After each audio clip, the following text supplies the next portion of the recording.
अस्सलाम वालेकुम जी। Hope so everything is going very well.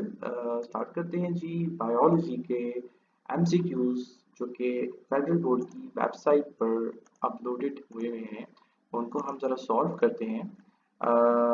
ज़रूर इसको अटेम्प्ट करके जाइएगा क्योंकि मोस्ट प्रोबेबली ज़्यादातर एमसीक्यूज मॉडल पेपर वाले एमसीक्यूज से ही तकरीबन पजल करके थोड़े से अल्ट्रेशंस करके आ रहे हैं। स्टार्ट करते हैं जी।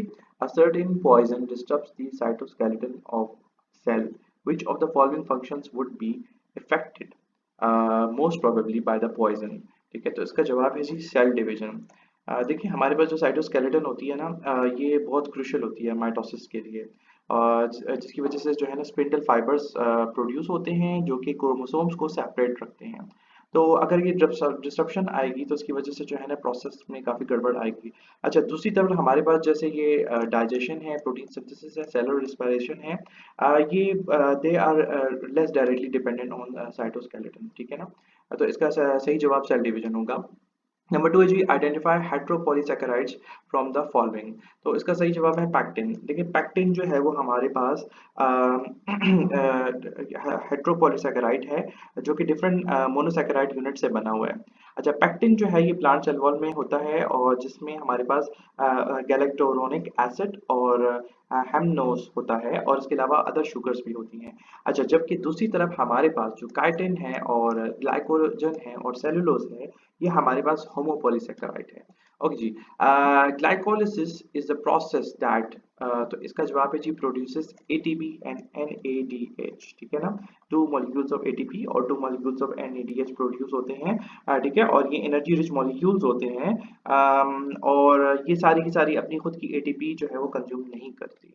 What will happen to reaction if activation energy is decreased? अगर हम एक्टिवेशन एनर्जी अगर डिक्रीज हो जाती है तो हमारे पास जो रेट ऑफ रिएक्शन है वो इंक्रीज होगा। क्योंकि ये एक्टिवेशन एनर्जी जो है ना it acts as an energy barrier. ठीक है।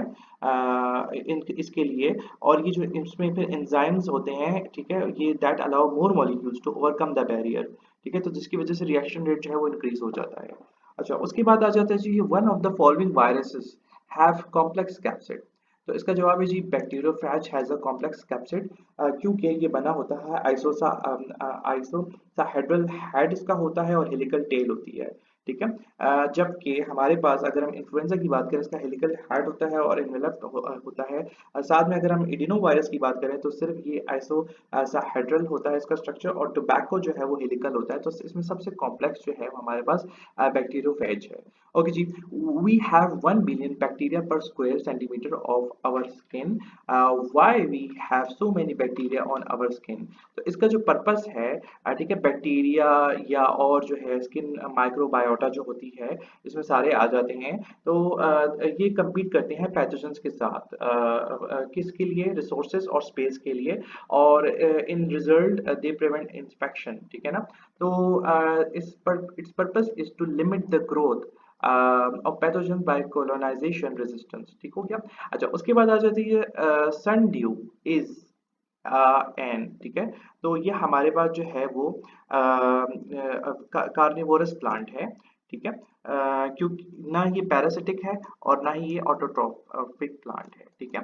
अ, क्योंकि ये जो है हमारे पास इंसेक्ट को ट्रैप करता है और इसे डाइजेस्ट करता है और न्यूट्रिएंट पुअर सॉइल को न्यूट्रिएंट्स प्रोवाइड करता है, सप्लाई करता है। Identify the column given in table that contains correct substances related to acyl glycerol. देखिए एसाइल ग्लाइसरॉल जो है they are basically esters of fatty acid and glycerol. तो हमारे पास आप देखें यहाँ पर कौन सा है। देखें ये फैटी एसिड हो गया और ग्लाइसरॉल हो गया। ठीक है ना। तो इस पॉइंट ऑफ व्यू से option B is the right answer. Trees by with mycorrhizal association grow better than other trees. क्यों? क्योंकि ये जो है ना इन्हांस करते हैं वाटर और न्यूट्रिएंट्स अपटेक को, स्पेशली स्पेशली फास्फोरस को, जिसकी वजह से ट्री ग्रोथ जो है वो इम्प्रूव होती है। फर्दर इसका कोई लीफ साइज या रूट की साइज पर कोई इफेक्ट नहीं आता। The function of saprotrops is an in an ecosystem is to। ठीक है। अब जो हमारे पास सैप्रोट्रॉप्स हैं, दे आर बेसिकली डिकम्पोजर्स, जो कि ब्रेक डाउन करते हैं ऑर्गेनिक मैटर को, और ये रिसाइकल करते हैं कार्बन और नाइट्रोजन या एक्सेट्रा इनटू सॉइल, ठीक है। तो इसका फंक्शन क्या है? Return nutrients to the environment. Which of the following is not common to all divisions of vascular plants? देखिए, इसका जवाब है डेवलपमेंट ऑफ सीड्स। क्यों है? क्योंकि हमारे पास जो है जितने एंजियोस्पर्म्स और जिम्नोस्पर्म्स यानी जो सीड प्लांट्स हैं, ठीक है, इनमें तो होती है बेशक डेवलपमेंट ऑफ सीड, लेकिन हमारे पास जैसे फर्न्स हैं या लिकोफाइट्स हैं, ठीक है, they are basically seedless vascular plants. इस वजह से बाकी टेक्निकली स्पीकिंग मतलब ये नॉट ये कॉमन नहीं है, जबकि ये जो है हमारे पास कॉमन है, ठीक है। अच्छा जी, all organ systems are less developed in parasitic platforms except, ठीक है। तो देखिए हमारे पास जो पैरासिटिक प्लेटफॉर्म्स होते हैं, ये जो है ना, ये न्यूट्रिएंट्स को डायरेक्टली एब्जॉर्ब करते हैं। तो इनका जो डाइजेस्टिव सिस्टम होता है या सर्कुलेटरी सिस्टम होता है, ठीक है, ये जो है वो एक मतलब एक रिड्यूस्ड सिस्टम्स हैं ये, जबकि हमारे पास जो इनका रिप्रोडक्टिव सिस्टम है वो बड़ा हाईली डेवलप्ड होता है in a purpose to maximise offspring production. ठीक हो गया। Traits which exhibit continuous phenotypic variation are typically determined by this inheritance form. तो the right answer is polygenic inheritance। जैसे कि continuous traits होते हैं ना हमारे पास, ये हाइड हो गई, स्किन हो गई, कलर हो गई, ठीक है। तो that results from these multiple genes, ये polygenic inheritance, ठीक है। अच्छा, when two golden Labrador retriever cross with each other, they produce golden offsprings। देखिए जब हम क्रॉसिंग करेंगे दो गोल्डन लैब्स की, अब ये जो है हमारे पास होमोजाइगस रिसेसिव है यानी ई, ठीक है, फॉर एक्सटेंशन जीन ना। तो हम जब इनकी क्रॉसिंग करेंगे यानी ई ई क्रॉस ई, तो हमें जो है वो ऑफस्प्रिंग जो है वो ई यानी 100% जो है वो राइट आंसर है। अच्छा, ovulation is stimulated by the sharp increase of which of the following hormone?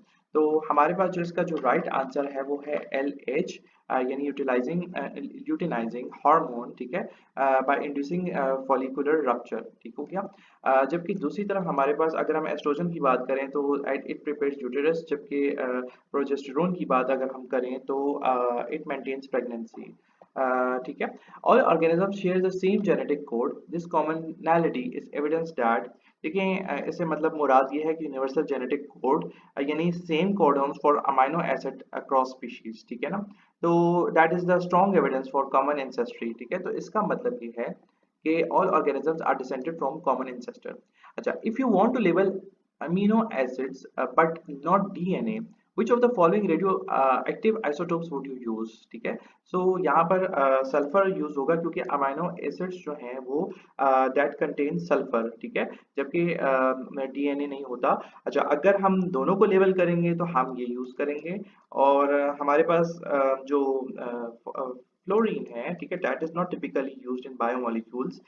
जबकि अगर हम इसकी बात करें पी की, तो पी जो है basically labels DNA phosphate backbone होती है, ठीक है।